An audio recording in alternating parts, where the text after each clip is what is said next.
안녕하십니까, 신승범입니다. 자, 이투스 회원 여러분들을 위해서 겨울방학 열공학습 캠페인 진행되고 있습니다. 자, 오늘은 최상위권 이과 학생들을 위해서 아주 귀중한 시간을 여러분들 마련하도록 하겠습니다. 자, 여러분들이 뭐 익히 다 아시다시피 수시 모집에서는 학생부 종합, 학생부 교과, 특기자, 그리고 논술 전형이 있습니다. 자, 근데 여러분들이 아시다시피 상위권 대학교들에서는 이 논술 전형으로 뽑는 인원이 굉장히 많습니다. 자, 그리고 여러분들이 뭐 내신 성적이 좀 안 좋다, 뭐 이런 등등등의 여러 가지 사유들을 가지고 있는 학생들 같은 경우에 이 논술 전형은 여러분들이 명문대학교를 갖다가 합격하는 굉장히 중요한 관문이 될 수 있습니다.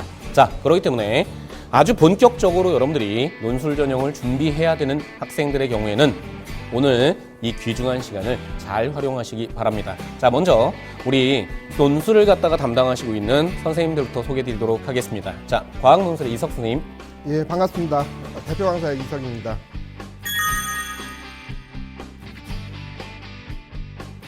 네, 수리논술의 오승준 선생님. 네, 반갑습니다. 수리논술 오승준 선생입니다.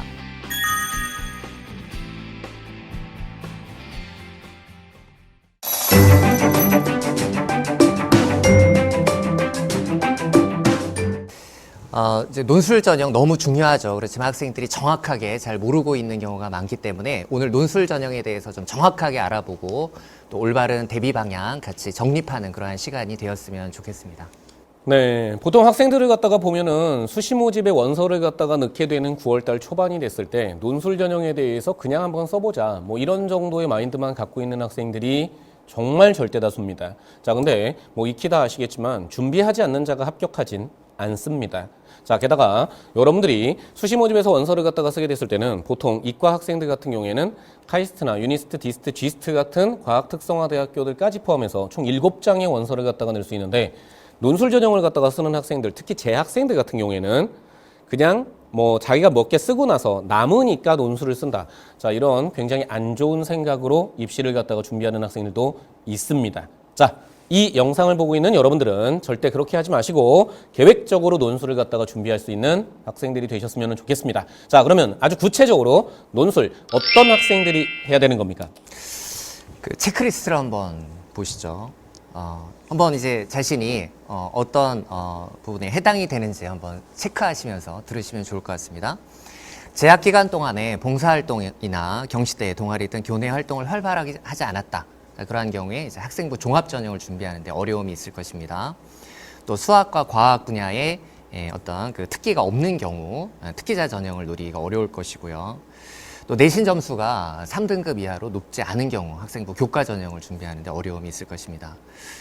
모의고사에서 특정 과목의 점수가 낮은 경우 정시에서 수능으로 내가 원하는 대학에 합격하기에 어려운 점이 분명히 있을 것입니다.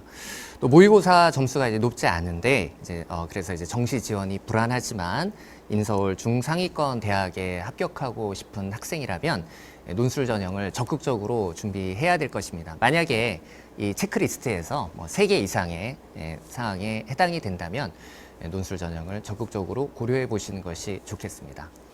네, 아무래도 이제 상위권 고등학교에 다니는 학생들 중에서는 뭐 자기의 내신 성적으로 마음먹은 대학교를 학생부 종합, 학생부 교과 전형으로 가지 못하는 일들이 분명히 있을 겁니다. 자, 그런 면에서 본다면은 논술 전형은 여러분들이 상위권 대학교에 합격할 수 있는 아주 중요한 관문이 되는데 도대체 몇 명이나 뽑는지부터 좀 학생들한테 소개를 해 주십시오. 이게 우리 전체 4년제 대학 기준으로 하면은 그 논술 정원 그렇게 크지 않습니다. 4.2% 정도 그렇게 되는데, 근데 문제는 이제 모든 대학이 우리의 다 목표는 아니죠. 왜냐면 상위권 대학 11개 대학을 기준으로 한다 그러면 그때는 인원이 확 늘어나게 됩니다. 한 18% 정도 되고, 그다음에 그 구체적인 인원으로 보게 되면은 이제 성균관대 같은 경우 이제 1,200명 넘게 선발하죠. 그다음에 고대도 한 1,000명 넘게 선발하고 경희대 등등등등 상당히 이제 많은 대학들이 논술로 뽑는 인원이 많습니다. 그 뭐 굳이 이걸 비교를 한다 그러면은 뭐 정시하고 거의 뭐 1대1 상황이다 이렇게 이제 볼 수가 있는 그런 수준 정도 되죠. 네, 굉장히 상위권 대학교에서는 논술 전형으로 뽑는 인원은 많습니다. 그렇기 때문에 여러분들이 자기가 대학을 갈 수 있는 방법 자체가 굉장히 여러 가지 방법이 있다라는 것에 대해서 다시 한번 여러분들이 생각을 하시면서 자, 이 논술 선생님이 앞에서도 강조했지만 여러분들이 뭐 내신 성적이 좀 안 좋거나 했을 때 명문대학교에 합격할 수 있는 굉장히 좋은 관문이다라고 얘기했지만 자, 이 수능 성적을 완전히 무시할 수는 없지 않겠습니까, 선생님? 네네. 수능 최저학력 기준을 이제 갖추어야 이제 논술 전형에서 합격할 수 있고요. 다만 이제 수능 최저학력 기준이 최근 완화되는 추세이고, 그 최저학력 기준과 정시에서 그 대학에 합격할 수 있는 수준과는 상당한 차이가 있기 때문에 논술 전형이 이제 중요한 기회가 되는 것이고요. 또 최저학력 기준을 반영하지 않는 대학도 말씀을 드리겠지만 또 많이 늘어났기 때문에 이 기회를 잘 활용하셔야 되겠습니다. 한번 사례를 보시면 2017학년도 경희대 자연계열 사례입니다. 이 학생은 이제 등급이 국수 0 과탐이 이제 476145 이렇게 나왔습니다. 그런데 이제 경희대의 경우에 2017학년도에 수능 최저학력 기준을 완화하면서 두 개 영역 등급 합이 5 이내면 또 탐구 과목을 이제 한 과목만 반영하기 때문에 이 학생의 경우에 최저학력 기준을 갖추고 있는 것이죠. 그래서 논술을 잘 보면 합격할 수 있는 기회가 있는 것입니다. 자, 이러한 점 때문에 논술 전형이 학생들에게 굉장히 중요한 기회가 된다. 이렇게 말씀을 드릴 수 있겠습니다. 네, 근데 최저학력 기준을 최근에 반영하지 않는 대학교들도 상당히 늘어나고 있고, 뭐 여러분들이 제일 잘 알고 있는 한양대학교 같은 경우에도 그렇게 되는데, 수능 최저학력 기준 미반영 대학을 갖다가 좀 한번 소개해 주십시오. 수능 최저학력 기준을 반영하지 않는 그러한 대학은 건국대, 경기대, 광운대, 단국대, 서울과학기술대, 서울시립대, 한국항공대, 그다음에 한양대, 그다음에 이번에 이제 아주대가 새롭게 수능 최저학력 기준을 반영하지 않는다고 발표를 하였습니다. 네. 그러면 수능 최저학력 기준을 반영하지 않는다라는 얘기는 수능에서 네. 뭐 굉장히 안 좋은 성적을 갖다가 네. 받아도 전혀 반영되지 않는다는 얘기입니까? 네, 아무런 이제 관련이 네. 없이 독자적으로 논술 성적으로 학생들을 이제 합격시킨다는 이제 그런 의미가 되겠습니다. 네. 그럼 이런 대학교들의 경우에 시험 문제 난이도가 어떻습니까, 선생님? 뭐 경북대 같은 경우에 예를 들면은 시험 문제의 난이도는 이제 학교마다 뭐 다양한데 수능 최저학력 기준을 반영하지 않는다고 해서 그것 때문에 특별히 이 학교의 난이도가 높다거나 이제 그러지는 않고요. 뭐 건국대 같은 경우에 대체로 뭐 평이한 그런 난이도의 문제를 출제하고 있습니다. 네. 논술은 역시 여러 가지 다양한 기회들을 제공해 준다는 면에서 여러분들에게도 희망의 한 끈일 수 있습니다.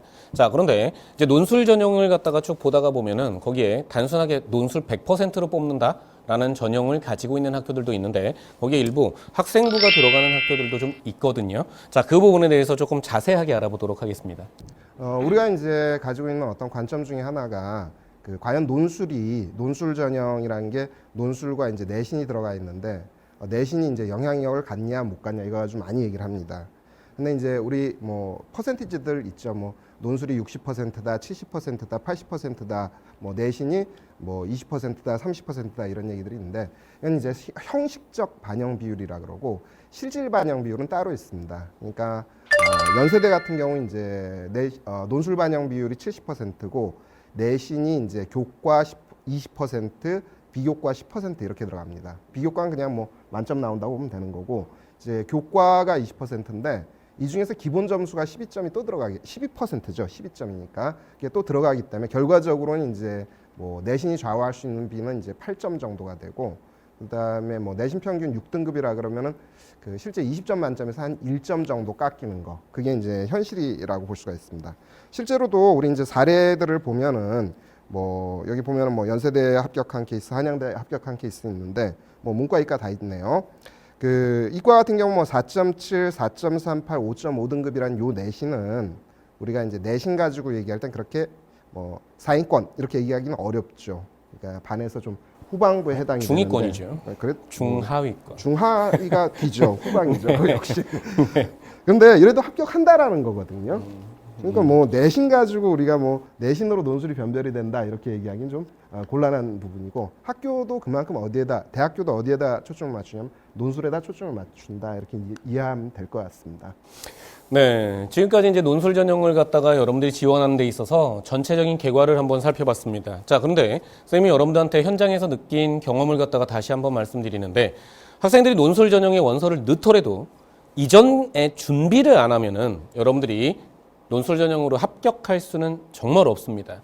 자, 여러분들이 뭐 아시겠지만 논술 전형의 경쟁률은 뭐 상상을 초월하죠. 뭐 50대 1, 60대 1, 뭐 의대 같은 경우에는 뭐 120대 1, 뭐 이런 정도의 경쟁률을 갖다가 기록하고 있는데, 자, 준비하지 않은 학생이 그 높은 경쟁률을 갖다가 뚫고 합격하리라는 것은 당연히 아닙니다. 자, 그렇기 때문에 논술에 여러분들이 자기가 지금 논술 전형을 해야 되겠다라고 생각이 들면, 자, 계획적으로 여러분들이 논술을 준비하는 것이 바람직할 거라고 생각합니다. 자, 그래서 2부에서 여러분들 논술 전형을 보다 어떻게 구체적으로 준비해야 되는지 알아보도록 하겠습니다.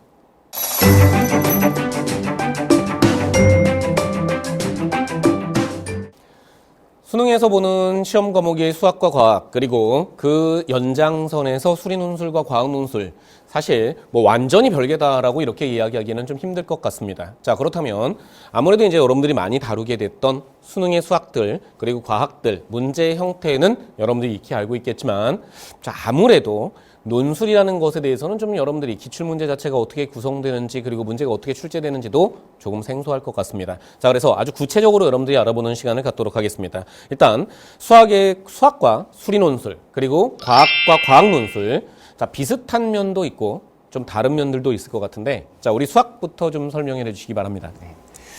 가장 본질적인 차이는 수능의 경우에는 추론이 타당한가를 평가하는 시험이라고 한다면, 논술은 추론이 타당하고 그 이유를 논증할 수 있는가까지 평가한다. 이것이 이제 가장 큰 차이라고 이제 말씀을 드릴 수 있고요.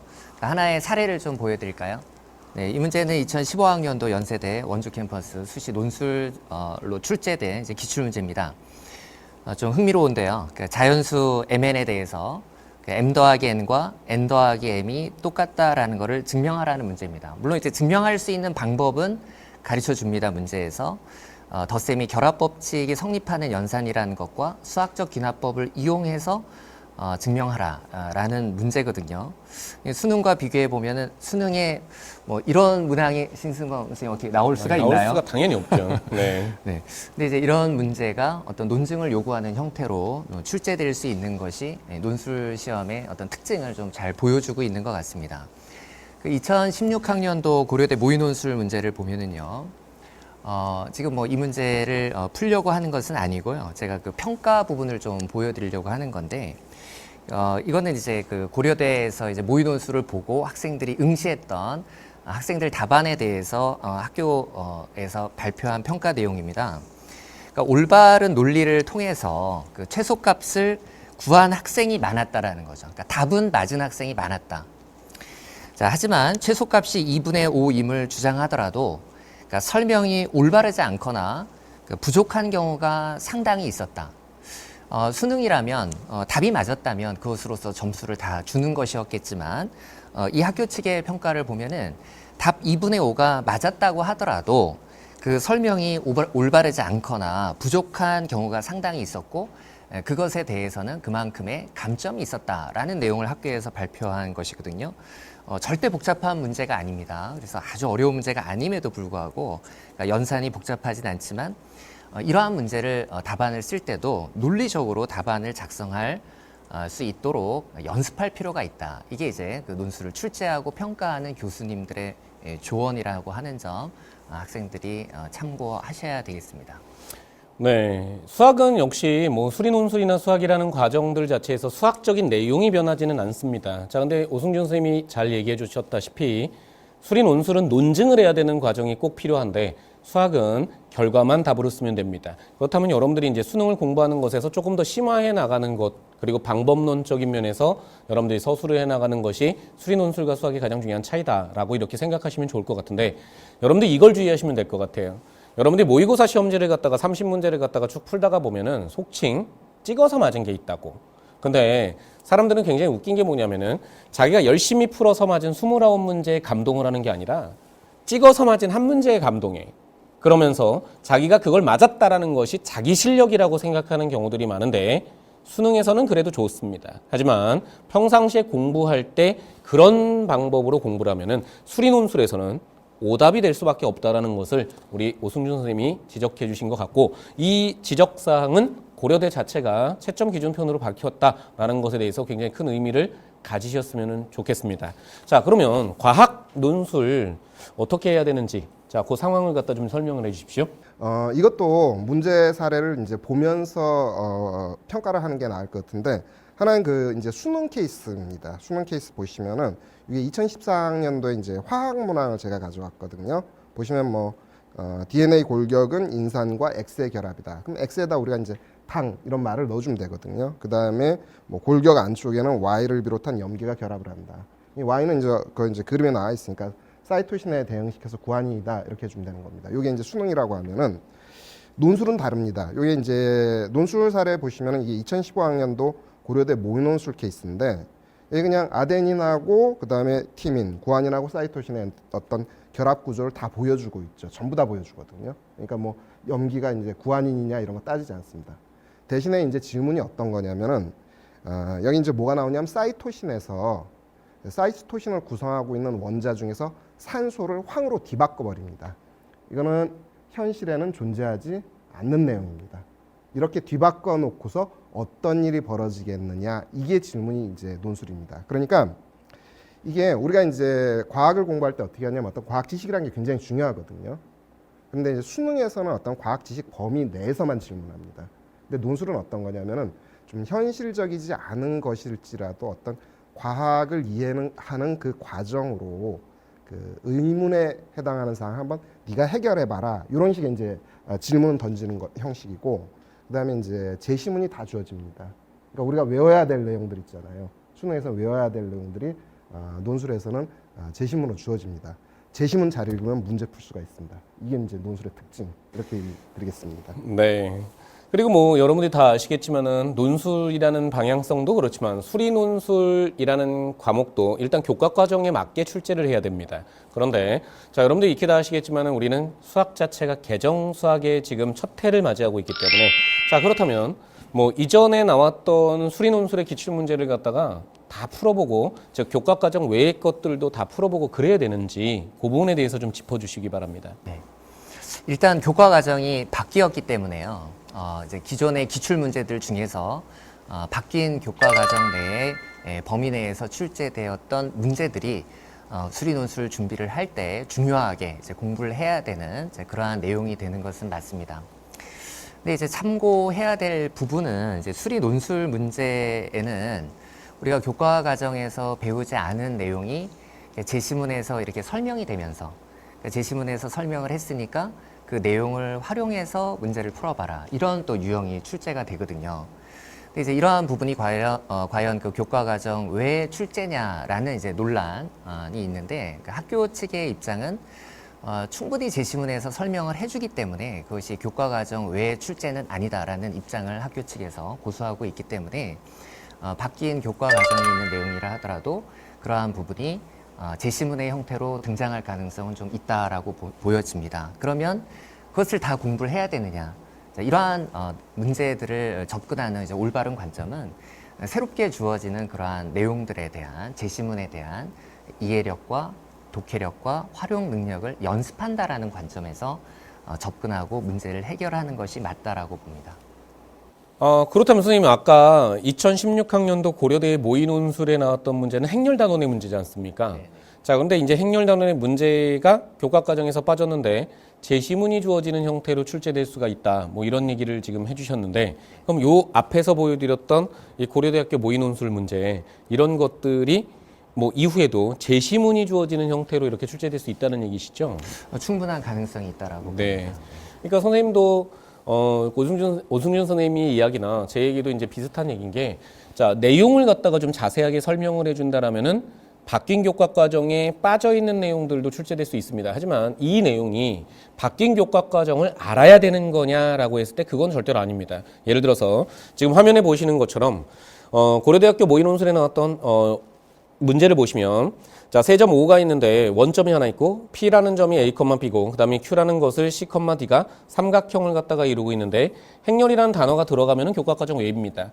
자, 대부분의 대학교들은 수리논술을 갖다가 출제하고 나서 그 다음에 교육과정 적합성 평가에 대한 자기 보고서를 갖다가 내놓게 돼 있습니다. 그렇기 때문에 행렬이라는 단어가 주어지지 않게끔 낼 거예요. 그래서 위에 나와 있는 좌표 두 개를 가지고 다음과 같이 직사각형, 정사각형 모형으로 배열하는 식이 있다고 하자. 뭐 이런 식으로 충분히 서술하는 내용들을 다 바꿀 수 있습니다.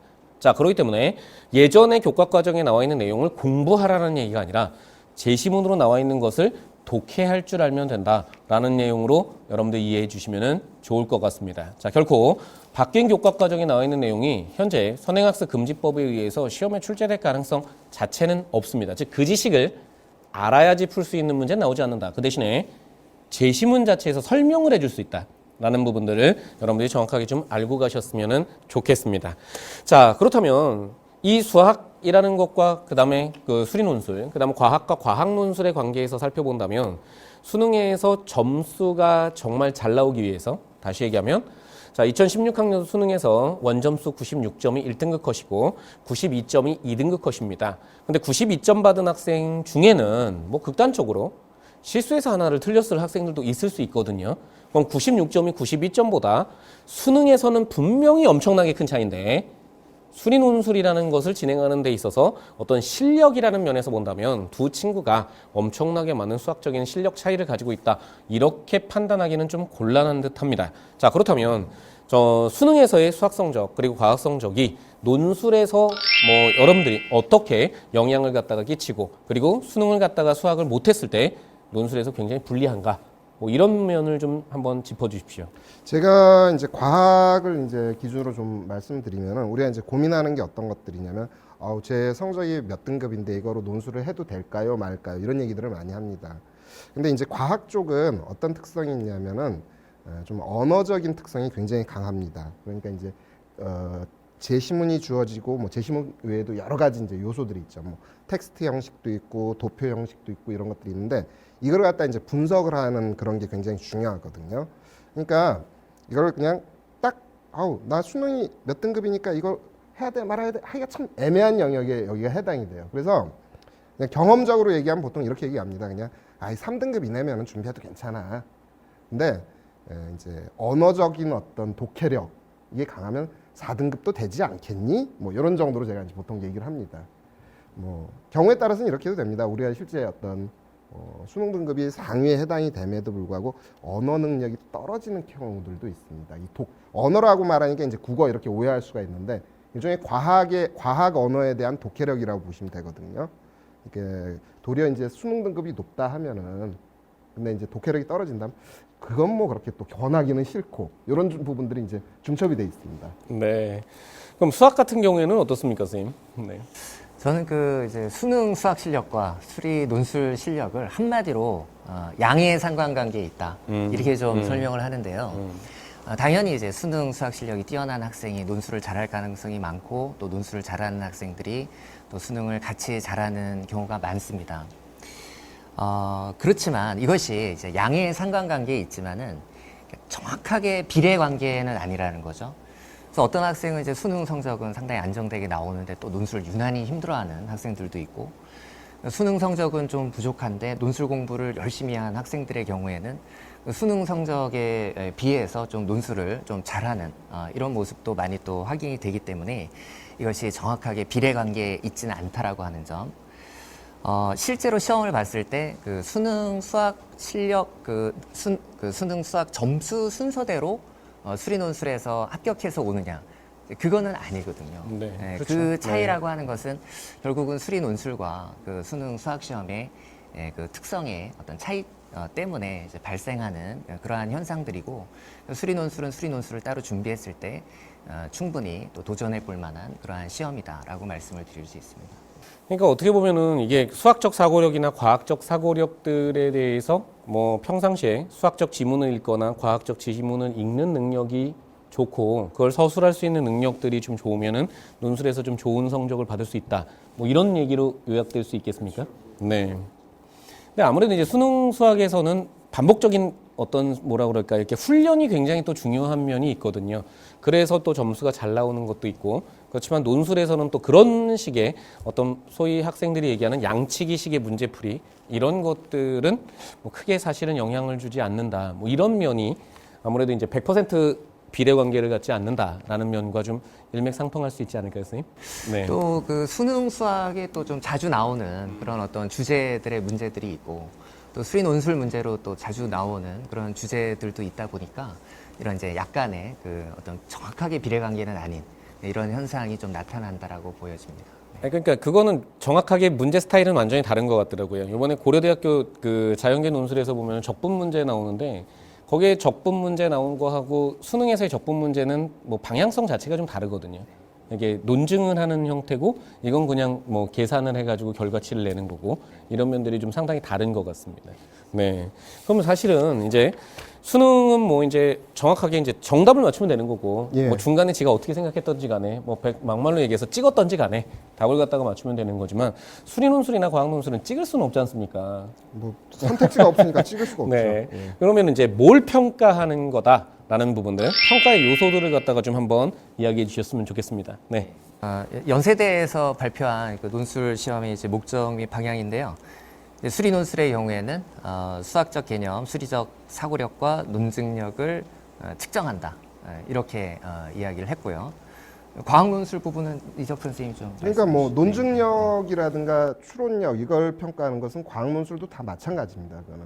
그러니까 근데 이제 과학은 이제 어떤 측면이 좀 더 들어가 있냐면은 뭐 제시문에 연관되는 부분들, 언어적인 요소들이 좀 많이 있죠. 그런 것들을 보는. 근데 거죠. 과학적 창의력이라는 것은 뭘 얘기하는 겁니까, 선생님? 그 창의력이란 말은 그 제시문 속에 있는 내용을 남과 다른 논리로 만들 줄 아느냐 이렇게 이제 이해를 해야 되거든요. 그러니까 우리가 창의력이라 그러면 어떤 생각을 많이 하냐면 튀는 생각 쓰면은 떨어집니다. 창의적으로 떨어집니다. 그게 중요한 게 아니고 그 주어진 어떤 근거를 갖다가 나의 논리로서 정확하게 표현할 수 있는가 이 부분을 보는 게 더 낫죠. 그러니까 정확하게 자기가 배웠던 교과 지식상에서의 과학적 논리에 맞춰서 그렇죠. 새로운 뭐 상황이 주어지더라도 그거를 의외의 상황을 해석해낸다. 버텨낼 수 있는 거, 의외의 상황을 버틸 수 있는 거, 익숙하지 않은 것일지라도 해석해낼 수 있는 거 이런 것들이 어떤 창의력 이렇게 이제 볼 수가 있습니다. 중앙대 논술 시험의 목적 및 방향, 이제 학교에서 발표한 자료를 보시면 그 수리 논술에 대한 그 대학의 생각을 좀 잘 알 수 있다라고 말씀드릴 수 있는데요. 이해한 내용을 바탕으로 논리적 사고를 전개할 수 있는가, 문제를 창의적으로 해결할 수 있는가, 자신이 생각한 바를 언어나 수식을 통해서 논리적으로 기술할 수 있는가를 중점적으로 평가한다. 이렇게 이제 학교에서 발표하고 있는데 대학에서 이야기하는 수리 논술의 평가 내용은 이해력, 문제 해결력, 논리력, 의사소통 능력, 그러니까 표현력 이 부분이거든요. 아마 그 문제 해결력이라고 하는 부분은 이제 수능 문제를 푸는 것과 수리 논술 문제를 푸는 것과 뭐 비슷한 그러한 내용이라고 생각이 되고요.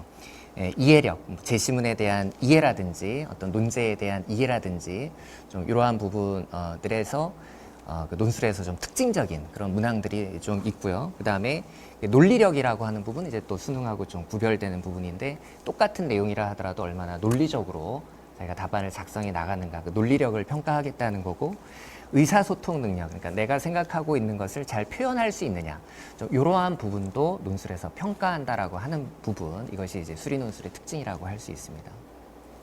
과학 논술은 어떻습니까, 선생님? 그 우리가 이제 논술 쪽에서 볼 때 이제 과학 논술이 뭐 별다른 특징이 좀 있긴 있습니다. 어떤 거냐면 제시문이 주어지고 어떤 그 문장 해석적인 요소들이 좀 많이 있는데 단 이게 문장 해석이라 그러면 국어로 착각할 것 같은데 그건 아니고요. 과학의 어떤 개념들을 활용할 줄 아는가 이걸 이제 보는 쪽입니다. 그런데 이제 저 같은 경우 이제 학생들한테 과학 논술 가르칠 때 제일 강조하는 과목이 과학이 아니라 어디를 제가 더 강조하냐면 수학을 강조합니다. 이유가 뭐냐면은 수학에서 얻은 어떤 논증 능력, 추론 능력을 과학의 언어로 표현하는 것이 과학 논술이다 이렇게 이해를 하면 되는 거거든요.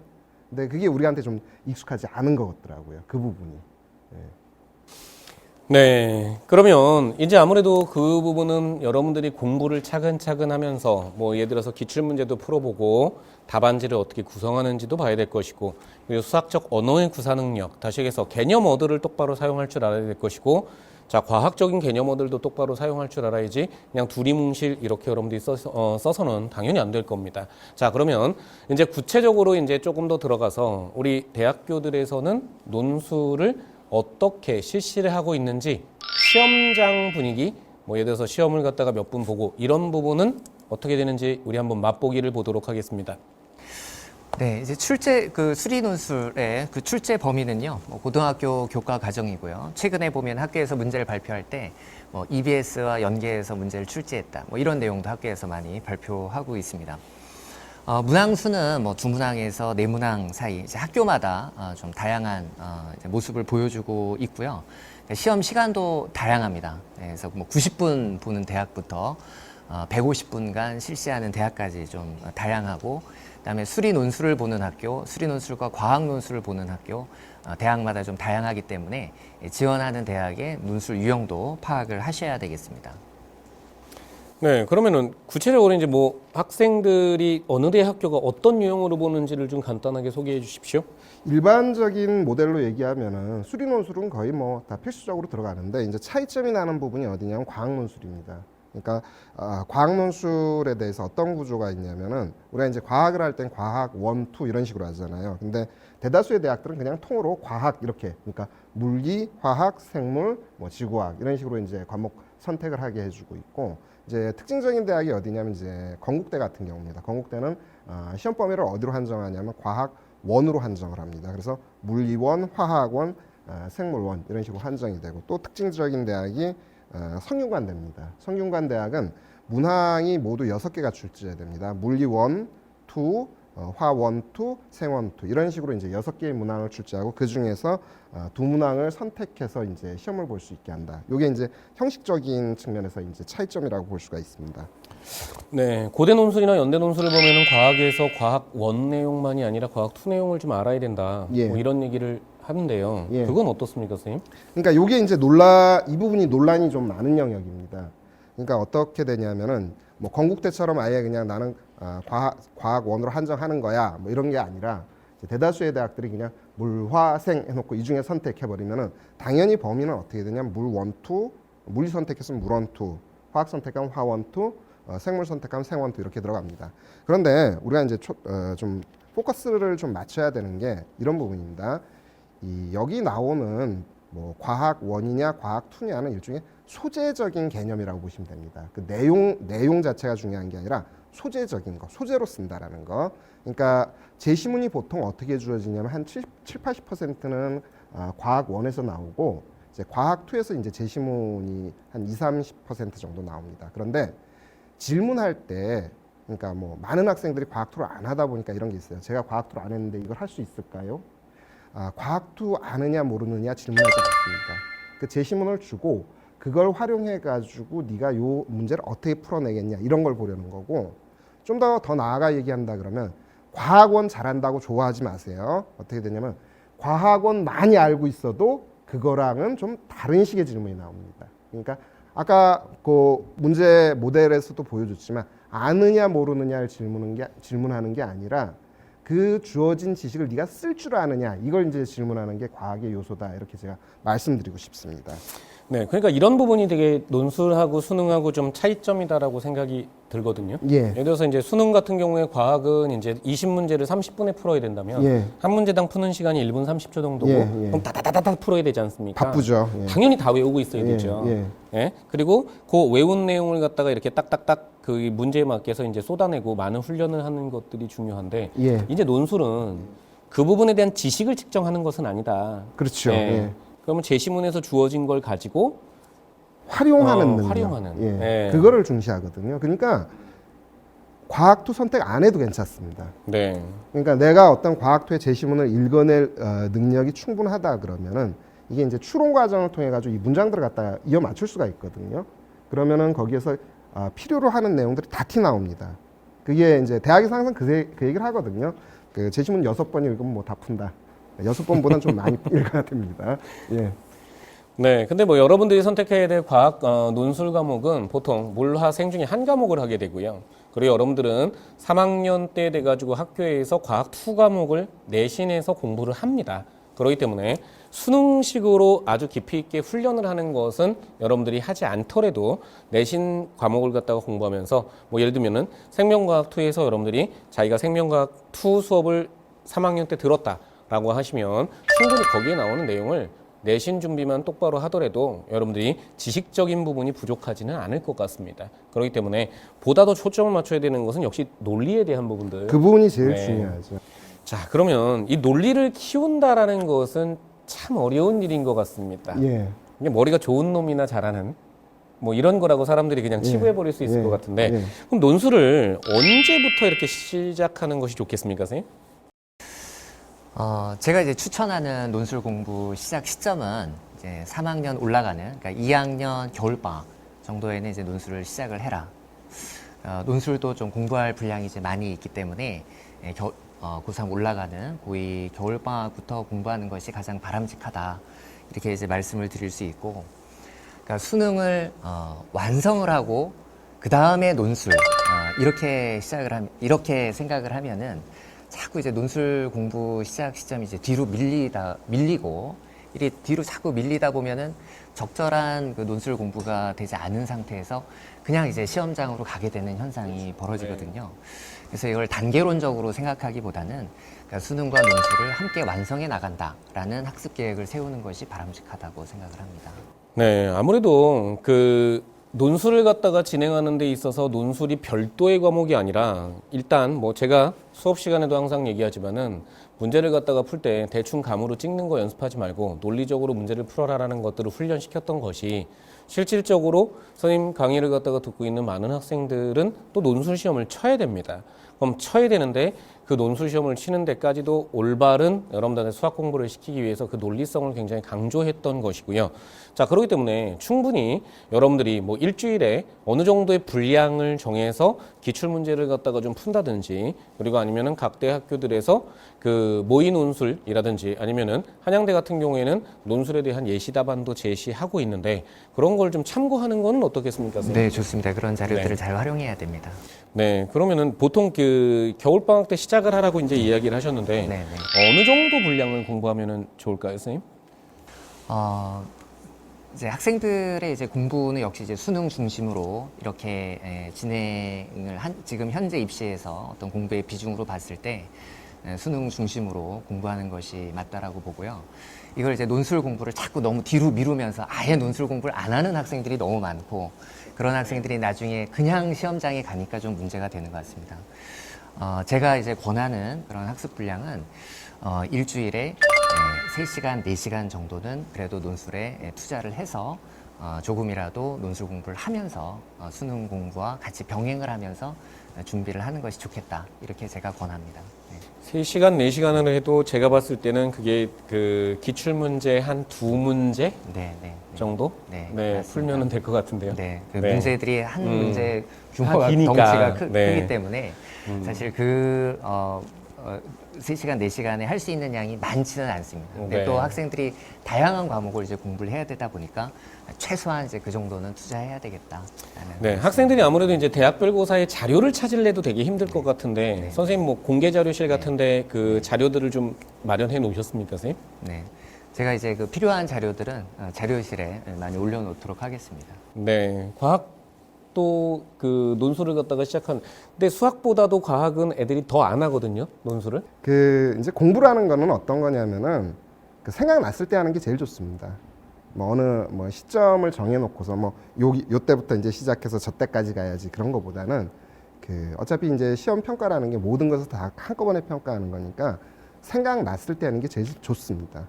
논술 같은 경우 이제 언제부터 시작해야 되느냐? 뭐 지금 이제 얘기 들었으면 지금부터 시작해야 되는 거고, 그럼 얼마나 해야 되느냐? 뭐 많은 시간을 갖다 뭐 논술에다 목숨 걸듯이 갖다 투자하다가 이제 다른 거 못 할 수도 있거든요.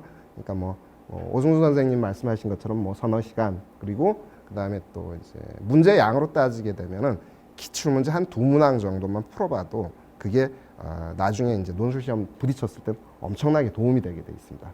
쌓이는 힘이 있거든요.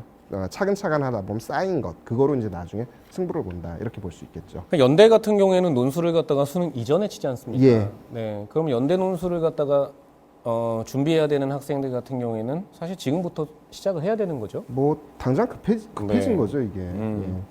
그 수능 이전에 그러면은 그 논술을 치는 학교가 연대 연세대학이 네. 이제 제일 네. 크죠. 그다음에 이제 그다음으로 큰 대학이 이제 건국대가 있고 그다음에 이제 항공대학하고 이제 몇몇 대학들이 좀 있습니다. 네, 거기에서 이제 중하위권 학생들이 좀 신경 써야 되는 것이 연대야 뭐 워낙 잘하는 학생들이 간다고 치고 근데 오히려 이제 준비가 안 돼 있는 학생들 중에서 건국대학교나 한국항공대학교 같은 경우에는 그냥 원서를 갖다 사실 내보는 학생들이 상당수가 그렇죠. 절대 다수일 것 같거든요. 예.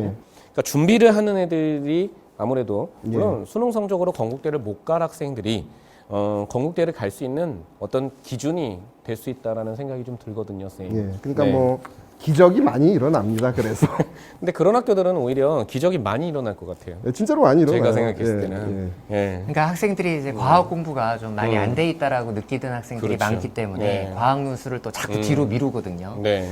과학 논술 좀 일찍 준비하기 시작하면은 과학 논술이 상당히 이제 논술 시험에서 다른 학생들에 비해서 이제 경쟁력을 확보하는데 네. 이게 상당히 중요한 무기가 될 것 같습니다. 근데 애들이 잘못 생각하는 것이 이제 수리 논술, 과학 논술을 나누는데 물론 나눠진 학교가 있죠. 이게 수학 논술만 보는 학교가 있긴 하지만은 대부분의 학교가 이제 수학 논술과 과학 논술을 한 번에 보지 않습니까? 맞습니다. 물론 배점도 좀 다른 학교가 있죠. 네. 그렇지만 어쨌든 간에 걔네는 통으로 하는데 예. 수학을 아무리 잘 보더라도 과학을 갖다가 망치면은 논술에서 합격하기는 당연히 힘들지 않습니까? 과학 논술 잘 봐야 합격하죠. 아, 그러니까요. 수학은 애들이 되게 좀 그래도 한다고 쳐도 예. 과학은 이게 수능하고의 상관도가 훨씬 낮아요. 제가 봤을 때는. 좀 낮은 편에 해당입니다. 네, 예. 수학은 맞습니다. 오히려 좀 네, 많이 맞습니다. 상관도가 있거든요. 네, 네. 뭐 답을 쓰는 방식 이런 부분에서의 좀 차이점이라는 수능하고 거. 네. 수리 논술이 가까운 정도랑 음. 이제 과학이랑 네. 과학 논술이 가까운 정도를 생각해 보면 과학 논술이 과학하고 다른 정도가 더 크기 때문에 네네. 사실 이제 과학 논술에 대한 좀 철저한 대비가 필요하다. 그럼 아무래도 이제 과학은 논술을 준비할 때 아이들이 자꾸 뒤로 미루는 이유가 수능을 공부하는 것과 아무래도 과학을 그 논술을 갖다가 공부하는 것에 대해서 다 하는 것이 너무 부담스러운 거잖아요. 예. 네. 그래서 어떻게 그러면은 수능하고 과학 논술을 갖다가 병행해서 공부해야 될까요? 그게 우리가 이제 공부 방법이란 게 이런 게 있어요. 마치 논술이 뭐냐면은 이게 국, 영, 수, 과랑 별도로 떨어져 있는 어떤 한 과목처럼 느껴져. 그냥 과목 수가 그러니까 논술까지 하려 그러면 어떻게 되냐? 과목 늘어났네 이런 생각을 해버려요. 근데 그게 아니고 논술은 뭐냐면은 그 이제 어떤 공부 방법을 익히는 것이다 이렇게 보시면 되거든요. 왜냐하면 우리가 논리적 사고력을 평가한다, 추론 능력을 평가한다. 이게 뭐냐면 가장 기본적인 공부를 평가하는 거잖아요. 그래서 이제 과학에 대해서 얘기 드리고 싶은 건 어떤 부분이 있냐면은 조금 이게 우리 수능하고는 좀 차이가 나는 부분이에요. 수능 쪽에서는 뭐 재시문 이런 거는 뭐 그냥 박스 한 개가 주어지는 형식인데 요새는 그래도 과학도 굉장히 긴 문제가 있습니다. 예, 뭐 저희 문항이 길어지죠. 네. 문항 자체가. 네.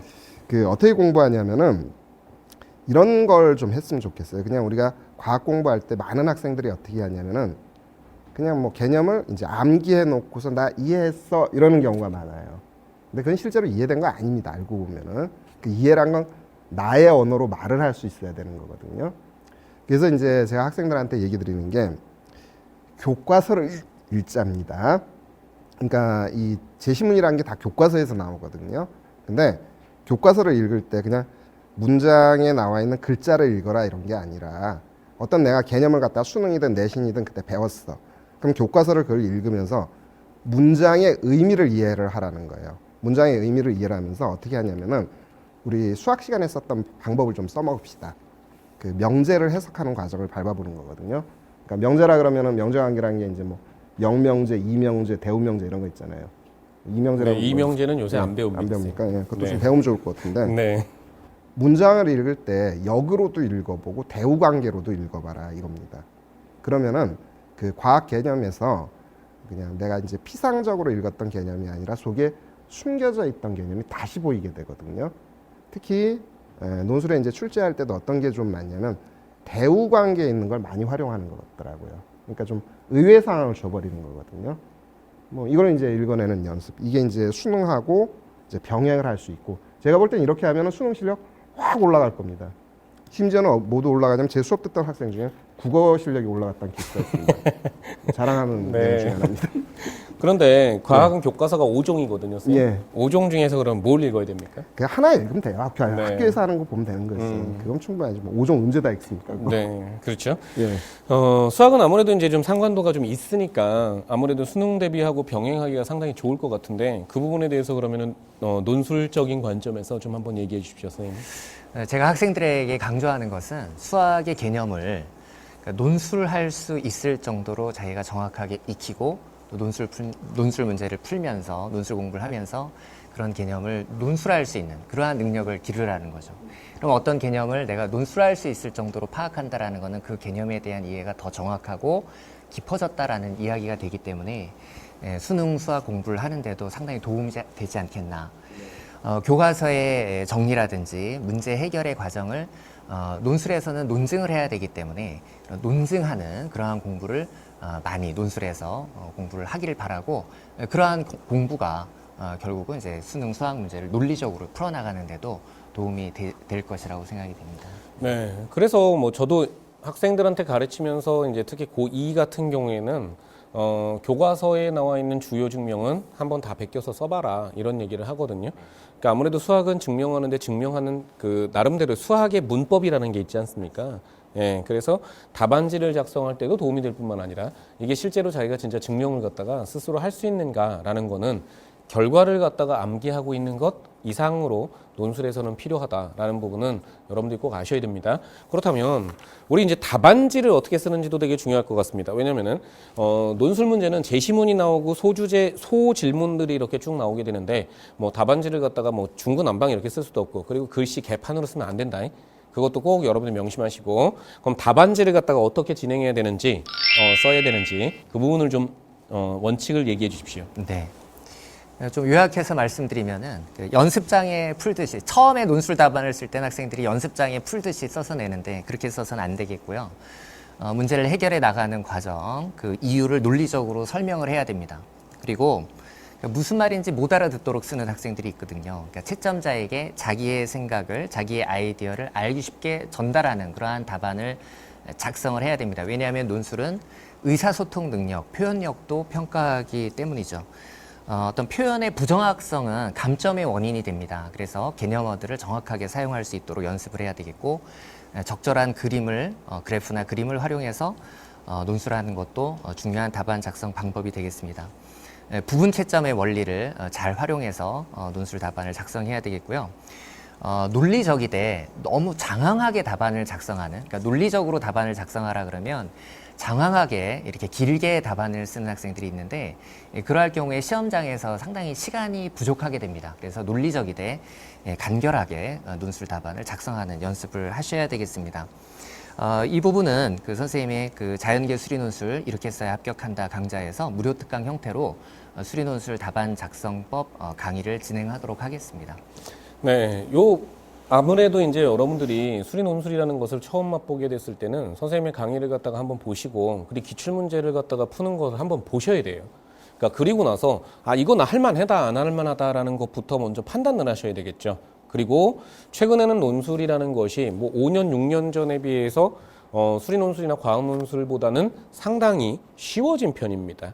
특히 선행학습 금지법으로 인해 가지고 항상 대학교들은 논술 문제를 출제하고 나서 이 논술 문제가 고등학교 교과 과정에서 어디에 근거했다라는 근거 자료를 항상 밝히고 있습니다.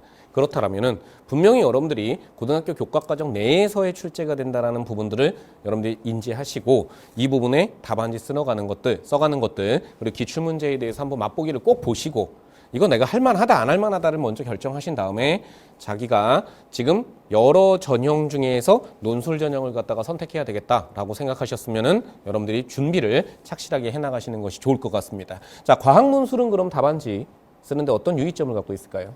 실전적인 건 어떤 거냐면 이겁니다. 교수들이 문제를 출제할 때 어떻게 하냐면은 먼저 답이 되어 줄 만한, 그러니까 요 정도가 답안이 되어야 된다라고 생각하는 어떤 내용을 먼저 만들어 놓고 질문을 설계합니다. 그러니까 뭐 가답안이라고 해야 되겠죠. 그 답안 속에 있는 언어를 뽑아서 질문을 하는 거거든요. 그렇기 때문에 질문 자체가 알고 보면은 답안의 개요다 이렇게 생각하시면 돼요. 이제 그 다음에 어떻게 하면 되냐면은 그 질문에 나와 있는 어휘들을 꼼꼼하게 검토를 하는 거예요. 그러니까 그 하나하나의 어휘들을 다 비교하면서 그게 제시문에 무엇과 연결이 되는가 요걸 이제 파악하는 거고, 그다음에 이제 개별 어휘를 검토했으면 그 개별 어휘의 범위를 좀 확장을 시키는 겁니다. 뭐 그러니까 예를 들면 이제 수학에서 얘기하면 우리가 이렇게 얘기하죠. 뭐 최소 시간을 구해봐라 이러면은 시간이란 것이 무엇을 의미하는가 찾아보고, 그다음에 시간이란 집합 내에서 최소 시간 이런 식으로 그래가지고 언어의 어떤 점층적인 구조를 좀 만들어 보는 거거든요. 그럼 어떻게 되냐면은 굉장히 논리적이고 체계적인 답안이 저절로 만들어지게 돼 있습니다. 쌤, 그러면은 아무래도 과학 논술 같은 경우에는 뭐 물화생, 뭐 지학은 안 보는 학교가 좀 많으니까 예. 자기가 이제 어떤 걸 준비해야 되는지에 대해서 기출 문제를 한번 보는 게 좋지 않습니까? 제일 좋죠. 기출 네. 문제 보고서 네, 이게 나한테 와 닿는 것이냐 이걸 선택을 하는 거거든요. 네, 그러니까 많은 학생들이 이제 그 일반적인 좀 흐름인데 물리는 잘 선택 안 하더라고. 그렇죠. 애들이 아무래도 생명과학하고 화학을 좀 많이 네, 하거든요. 이제 두 가지 네. 가지고 하는데 어떻게 이제 결정을 하냐면 이제 학생들이 이렇게 생각해요. 내가 생명과학 성적이 좋으면 나 생명과학 해야지. 화학이 좋으면 화학 해야지 그러는데 이거 실제 기출 문제 한번 보세요. 나한테 진짜 맞나 안 맞나. 왜냐면 이게 언어거든요. 언어기 때문에 내가 그 편한 과목이 따로 있어요. 그러니까 내 성적은 예를 들어서 제 성적이 생명과학은 별로지만 저는 언어는 언어적으로 얘기하면 생명과학이 더 편할 수도 있거든요. 그러니까 기출 문제를 좀 우리 학생들이 좀 많이 봤으면 좋겠어요. 네, 근데 애들이 다 찾으러 다니는 거 좀 힘드니까 선생님 혹시 네. 뭐 공개 자료실 같은 데다가 그걸 좀 넣으셨습니까? 아이고 뭐 당연히 네. 올려야죠. 네. 그리고 애들한테 이제 뭐 답안 작성을 하는 면에서도 이제 예. 좀 가이드가 될 수 있는 강좌 뭐 당연히 있죠? 있겠죠. 네. 당연히 있죠. 그 뭐 3시간 만에 끝내는 이제 과학 논술 답안 작성법이라고 3시간 됩니다. 예, 3시간에 충분히 되는데 답안 작성만. 답안 작성만 답안 작성 그것만 네. 그거 보면은 이게 과학 논술이구나 하는 거 알아차릴 수가 있어요. 네. 그러니까 처음 시작하는 우리 학생들 같은 경우에는 선생님들의 지도를 받는 게 당연히 좋습니다. 혼자서 공부하기가 일단은 대단히 힘들고 아마 기출문제 보시면 알겠지만 이게 할 수 있을 것 같은데 혼자 하면은 왠지 그렇고, 그리고 내가 쓴 답안이 이게 맞는 건지 틀리는 건지 이것에 대해서 또 정확하게 여러분들이 가늠 짓기가 상당히 힘들기 때문에 여러분들이 선생님들의 강의를 갖다가 반드시 도움을 받으시고요. 자, 이제 아마 논술을 갖다가 준비하게 되면은 아마 여러분들이 또 진짜 본격적으로 준비하게 됐을 때 고민을 많이 하는 게 내가 쓴 답안을 이게 맞게 쓴 건지 틀리게 쓴 건지, 그래가지고 뭐 첨삭 지도를 갖다가 좀 한번 받았으면 좋겠다, 뭐 이런 생각들도 충분히 할 것 같습니다. 자, 수리 논술이나 과학 논술에서 첨삭 우리 어떻게 해야 될까요? 제가 먼저 강조하고 싶은 것은 수리 논술에서 논리적인 답안 작성 연습은 너무나 중요하다는 거죠. 그 논술에서는 논리적 표현력, 의사소통 능력도 평가하기 때문입니다. 학생들이 막연하게 그냥 시험장에 가면 자기가 잘 쓸 수 있지 않을까 이렇게 생각하는데, 충분한 그런 답안 작성, 논리적인 서술, 논리적인 수학적 서술 연습을 하고 가야 시험장에서 제대로 논술을 할 수가 있습니다. 첨삭 프로그램은 이러한 논리적인 답안 작성을 하는 논리적인 답안 작성 연습을 하는 데 있어서 도움을 받을 수 있는 프로그램이기 때문에 여러분 잘 활용하시기를 바라고요. 설령 그런 프로그램을 활용하지 않는다 하더라도 선생님이 강의와 예시 답안을 통해서 여러분 스스로 충분히 그러한 연습을 할 수 있는 방향은 강좌를 통해서 충분히 제공이 됩니다. 선생님, 그럼 온라인에서도 첨삭을 학생들이 받을 수 있다는 얘기입니까? 네, 온라인 첨삭 프로그램이 있습니다. 그럼 수식을 어떻게 써요? 네. 애들이? 이제 학생들이 답안을 작성하고요. 네. 이걸 뭐 스캔을 한다든지 아니면은 네. 사진을 찍어서 요새는 이제 사진기가 좋으니까 그렇죠. 네. 뭐 핸드폰으로 사진 네. 찍어서 올리면은 첨삭이 진행이 되고요. 네. 그 올리는 과정이 뭐 약간 귀찮을 수도 있지만은 학원 가는 것보다는 더 그렇죠. 간편할 수 있는 것이기 때문에 네. 학생들이 좀 적극적으로 첨삭 프로그램도 활용을 하시는 것이 네. 좋겠습니다. 지방에 있는 학생들 같은 경우에는 아무래도 이 정말 논술 학원을 찾기도 힘들거든요. 근데 요새 이제 확실히 테크놀로지가 많이 발전을 해서 그냥 사진으로 찍어서 올리면은 선생님들이 이렇게 논술에 대해서 첨삭 지도를 해주실 수 있다는 얘기죠? 네, 그렇습니다. 네. 그러면 아무래도 이제 여러분들이 뭐 지역적인 온라인 교육의 특성이죠. 지역적인 한계를 갖다가 극복할 수 있는 좋은 방법이 될 것 같습니다. 자, 과학 논술의 경우에는 그럼 첨삭을 어떻게 해야 됩니까, 선생님? 일차적으로 이제 저 같은 경우 이제 교재에 이제 예시 답안이 다 들어가 있습니다. 그러니까 뭐 요새 이제 대학에서 기출 문제들 발표하면서 뭐 예시 답안도 발표하는데 그 대학 예시 답안보다 훨 나은 거 내지는 이제 예시 답안 안 내놓는 대학들 있죠. 고대나 연대. 그 부분도 이제 저는 예시 답안 다 넣었는데 제가 일차적으로 우리 이제 학생들한테 강조하고 싶은 것은 첨삭 이전에 좀 예시 답안 좀 읽어줬으면 좋겠어요. 자기가 이제 문제를 풀어보고 그 논리에 맞춰가지고 이제 예시 답안을 보면서 얼마나 일치하는가, 일종의 이제 자가 첨삭이라고 할 수 있겠죠. 그걸 좀 해줬으면 하는 거고, 또 하나가 뭐냐면 예시 답안을 읽으면서 일종의 읽기 능력이 상승하게 돼 있거든요. 그러니까 논술은 알고 보면 읽기 싸움이에요. 읽기 시험이기 때문에. 그래서 좀 예시 답안을 갖다 꼼꼼히 읽어보고 스스로 첨삭해 보는 거, 이게 1차 과제. 그 다음에 그래도 이제 또 사람은 다 불안해합니다. 그럼 이제 이걸 갖다 우리 저 이투스 온라인에 올려주시면 되죠. 그럼 그거에 따라서 이제 첨삭 프로그램들이 이제 또 진행이 됩니다. 그럼 이제 내가 어디에서 미스가 났구나, 또 어떤 논리적 비약이 있겠구나, 이런 것들을 갖다 이제 알려드릴 수가 있습니다. 이제 그런 것들로 우리가 대비를 해야 되겠죠. 네. 항상 여러분들이 생각하셔야 되는 거는 대도 않게 답안지 써가지고 첨삭해 주세요 그러면은 선생님이 처음부터 끝까지 다 써야 돼. 그러니까 그렇게 하라는 얘기가 아니라 지금 방금 얘기해 주셨지만은 인문 논술하고 수리 논술, 과학 논술이 다른 점은 사실은 수리 논술과 과학 논술은 정답이 있다는 거야. 어느 정도의 정답이 딱 정해져 있기 때문에 제시된 어떤 모범 답안이라든지 하는 부분들도 여러분들이 반드시 참고해서 공부하는 것들이 첨삭 이전에 일단 여러분들한테 굉장히 중요한 일이다라는 것부터 선생님 입장에서 다시 한번 상기시켜 드리고, 그리고 그게 어느 정도 됐을 때 이제 첨삭을 좀 받고 거기서 이제 또 답안지 쓰는 면을 좀 더 이제 발전시키고 해나가는 그런 순서로 애들이 공부하면 되지 않겠습니까? 그렇죠. 그래가면서 네. 실제로도 애들이 성장을 하는 거거든요. 네. 그게 필요하죠. 네. 아무래도 이제 전국에서 논술을 갖다가 보는 응시 원서를 내는 사람들은 겁나게 많습니다. 그런데 합격하는 학생은 정말 적습니다. 합격하는 학생들이 운이 좋아서 합격한다라고 생각하시면 절대로 안 됩니다. 자, 논술도 철저하게 실력입니다. 이과가 실력에 기반하지 않은 그 무엇인가로 인해서 합격할 수는 절대로 없다라는 것을 여러분들이 꼭 명심을 하시고, 자, 지금까지 이제 이석 선생님과 오승준 선생님 모시고 우리 논술에 대해서 어떻게 해야 되는지 알아봤습니다. 자, 마지막으로 우리 수험생들에게 격려의 말 한마디씩 해주시기 바랍니다. 오승준 선생님. 오늘 뭐 학생들에게 너무 유익한 정보를 제공할 수 있어서 좋았고요. 논술 전형이 상당히 그 비중이 큰 중요한 전형인 만큼 좀 체계적인 대비로 올해 입시에서 꼭 여러분 승리하셨으면 좋겠습니다. 겨울방학 맞이해서 이제 이런 굉장히 좋은 기회가 주어졌습니다. 이걸 통해서 우리가 이제 수시, 논술이 이제 어떤 것인가 이런 거 좀 이해를 했으면 좋겠고, 실제 우리 이제 대학을 들어간다는 데 있어서 이제 수시, 정시 이제 길이 여러 가지지만 제일 넓은 쪽에 이제 수시 부분이 있습니다. 이걸 빨리 준비해가지고 우리가 이번 이제 대입에서 한번 승리를 좀 맛봤으면 좋겠습니다. 네, 이투스의 모든 선생님들은 여러분들의 합격을 기원합니다. 그렇기 때문에 이렇게 겨울방학 열공학습 캠페인을 진행을 하고 있습니다. 자, 여러분들 겨울방학 때 정말 많이 공부해서 여러분들이 목표하는 대학에 꼭 합격하시기 바랍니다. 감사합니다.